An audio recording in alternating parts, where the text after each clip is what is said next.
Hey, how's it going? I hope everyone's doing well. I'm gonna continue reading the Constitution, and this would be the amendments to the Constitution of the United States of America. Amendment 1. Congress shall make no law respecting an establishment of religion, or prohibiting the free exercise thereof, or abridging the freedom of speech, or of the press, or of the right of the people peaceably to assemble and to petition the government for a redress of grievances. Amendment 2. A well-regulated militia being necessary to the security of the free state, the right of the people, and to keep and bear arms shall not be infringed. Amendment 3. No soldier shall, in time of peace, be quartered in any house without the consent of the owner, nor in time of war, but in a manner to be prescribed by law. Amendment 4. The right of the people to be secure in their persons, houses, papers, and effects against unreasonable searches and seizures shall not be violated, and no warrant shall issue but upon probable cause supported by oath or affirmation, and particularly describing the place to be searched and the persons or things to be seized.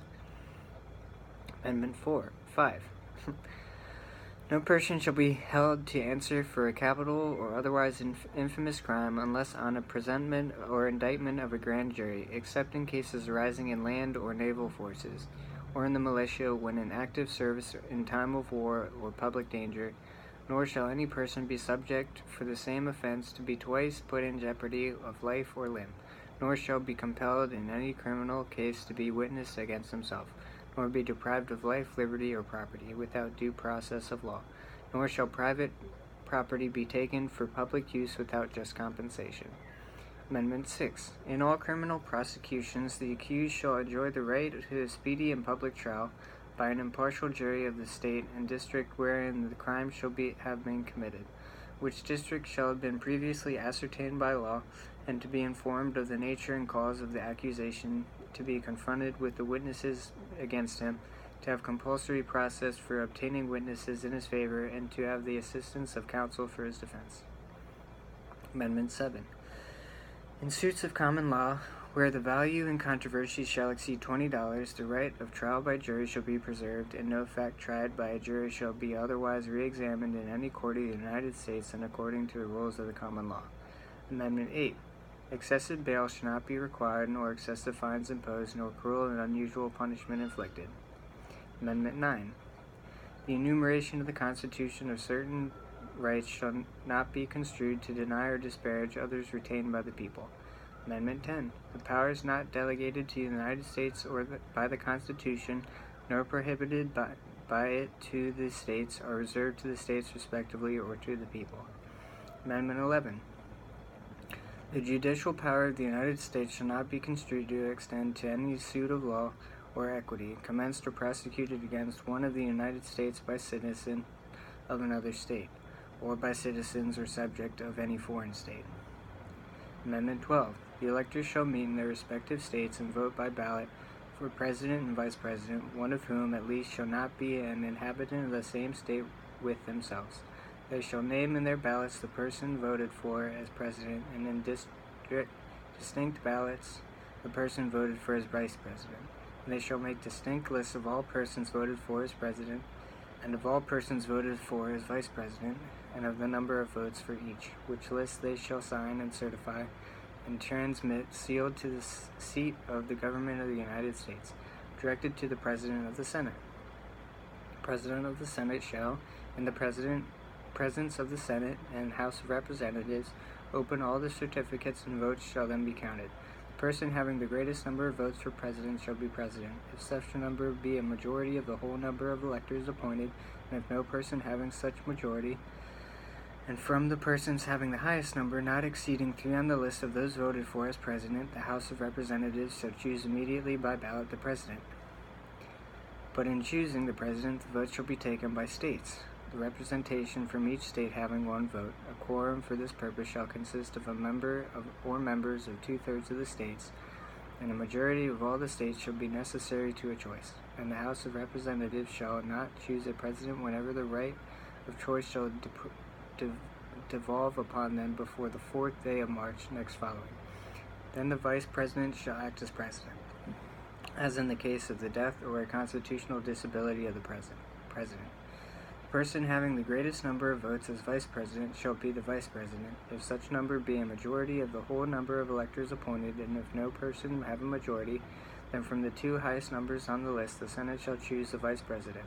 The quorum for the purpose shall consist of 2/3 of the whole number of senators, and a majority of the whole number shall be necessary to a choice.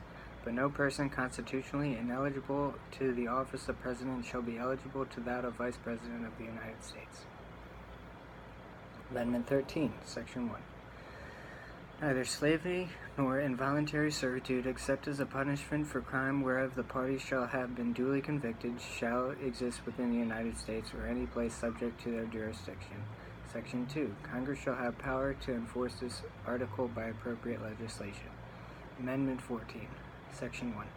All persons born or naturalized in the United States and subject to the jurisdiction thereof are citizens of the United States and of the state wherein they reside. No state shall make or enforce any law which shall abridge the privileges or immunities of citizens of the United States, nor shall any state deprive any person of life, liberty, or property without due process of law, nor deny to any person within its jurisdiction the equal protections of law. Section 2. Representatives shall be apportioned among the several states according to their respective numbers, counting the whole number of persons in each state, excluding Indians not taxed. But when the right to vote at any election for any choice of electors for President and Vice President of the United States, representatives in Congress, and the executive and judicial officers of a state, or the members of the legislature thereof, is denied to any of the male inhabitants of such state, being 21 years of age, and citizens of the United States, or in any way abridged, except for participation in rebellion or other crime, the basis of representation therein shall be reduced in the portion which the number of such male citizens shall bear to the whole number of male citizens 21 years of age in such state. Section 3.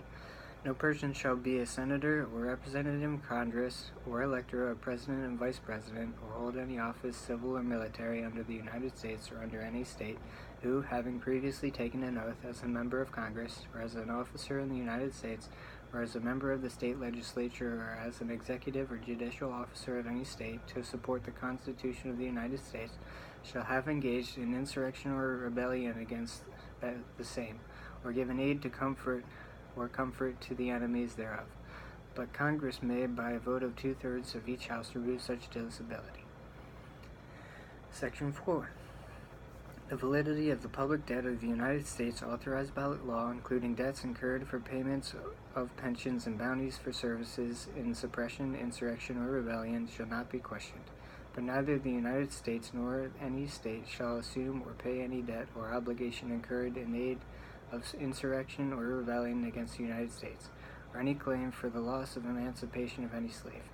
But all such debts, obligations, and claims shall be held illegal and void. Section 5. The Congress shall have power to enforce by appropriate legislation the provisions of this article. Amendment 15, Section 1. The right of citizens of the United States to vote shall not be denied or abridged by the United States or by any state on account of race, color, or previous condition of servitude. Section 2. The Congress shall have power to enforce this article by appropriate legislation. Amendment 16. Congress shall have power to lay and collect taxes on incomes from whatever source derived, without apportionment among the several states and without regard to any census or enumeration. Amendment 17. The Senate of the United States shall be composed of 2 senators from each state, elected by the people thereof for 6 years, and for each senator shall have 1 vote. The electors of each state shall have the qualification requisites for electors of the most numerous branch of the state legislatures. When vacancies happen in the representation of any state in the Senate, the executive authority of such state shall issue writs of election to fill such vacancies, provided that the legislature of any state may empower the executive thereof to make temporary appointments until the people fill the vacancies by election, as the legislature may direct. This amendment shall not be construed as to affect the election or term of any senator chosen before it becomes valid as part of the Constitution. Amendment 18. Section 1. After 1 year of the ratification of this article, the manufacture, sale, or transportation of intoxicating liquors wherein the importation thereof into or the explanation thereof from the United States and all territories subject to the jurisdiction thereof for beverages purposes is hereby prohibited. Section 2. The Congress and the several states shall have concurrent power to enforce this article by appropriate legislation. Section 3. This article shall be inoperative unless it shall have been ratified as an amendment to the Constitution by the legislatures of the several states as provided in the Constitution within 7 years from the date of the submission hereof to the states of the Congress. Amendment 19. The right of citizens of the United States to vote shall not be denied or abridged by the United States or by any state on account of sex. Congress shall have power to enforce this article by appropriate legislation. Amendment 20. Section 1. The terms of the President and Vice President shall end at noon on the 20th day of January, and the terms of Senators and Representatives noon on the 3rd day of January, of the years in which such terms have ended, if this article had not been ratified, and the terms of their successors shall then begin. Section 2. Congress shall assemble at least once in every year, and such meeting shall begin at noon on the 3rd of January, unless they shall by law appoint a different day. Section 3. If at any time fixed for the beginning of the term of the President-elect shall have died, the Vice President-elect shall become President. If a President shall not have been chosen before the time fixed for the beginning of his term, or if the President-elect shall have failed to qualify, then the Vice President-elect shall act as President until a President shall have qualified. And the Congress may by law provide for the case wherein neither a President-elect nor a Vice President-elect shall have qualified, declaring who shall then act as President, or as a manner in which one who is to act shall be selected, and such person shall act accordingly until a President or Vice President shall have qualified. Section 4. The Congress may by law provide for the case of death of any persons from whom the House of Representatives may choose a President whenever the right of choice shall have devolved upon them. For the case of death of any persons from whom the Senate may choose a Vice President whenever the right of choice shall have devolved upon them. Section 5. Sections 1 and 2 shall take effect on the 15th day of October following the ratification of this article. Section 6. The article shall be inoperative unless it shall have been ratified as an amendment to the Constitution by the legislatures of 3/4 of the several states within 7 years from the date of its submission. Alright, I'm going to take a quick pause here, and I'll upload this, and then I'll continue reading the rest of the amendments. Thank you.